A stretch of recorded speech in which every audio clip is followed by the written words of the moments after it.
Hi, I'm Dennis Hillman. I want to talk to you about a concept in the golf swing that I don't think is taught enough. There's a lot of focus on the geometry of the golf swing, getting the club on plane, the club face square, and although that's very important, it's also important to understand how you create the energy and transfer it to the golf ball. So I want to talk to you about starting your swing from your core. You know, many years ago Bobby Jones said, no effective golf swing can be made that doesn't start from the core. And when I say core, I'm talking about the center of balance in your body, a couple inches below your belly button, basically right behind your belt buckle.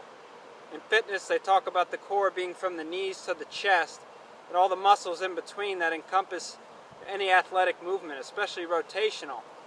But I'm talking about the core of your core, center of balance of your body, where all the energy originates that you create and store and transfer to the ball. You know, if you YouTube some of the legends of the game, Ben Hogan, Bobby Jones, as I mentioned, you can even YouTube Harry Vardon's golf swing from over 100 years ago.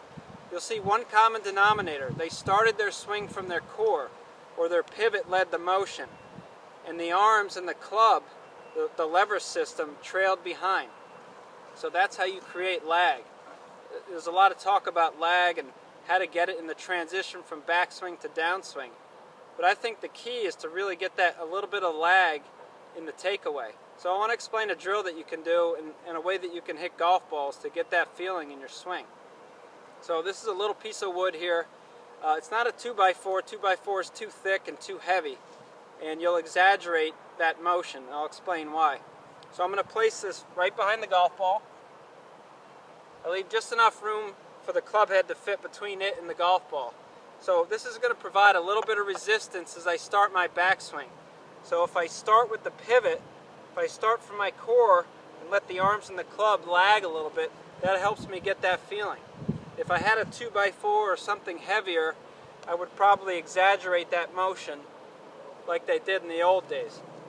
So this gives me just enough resistance so that I can feel that, and then it gets out of the way so I can go ahead and hit the golf ball. So let me hit one for you.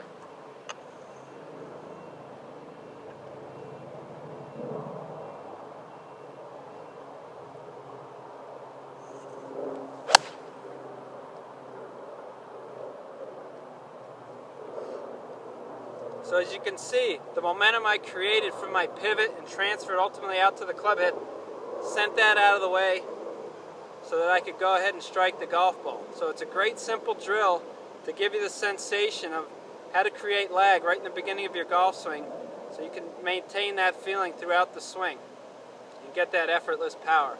So go ahead and work on that. Be sure to check out my website, dennishillman.com, for more video tips and info on lessons in golf schools.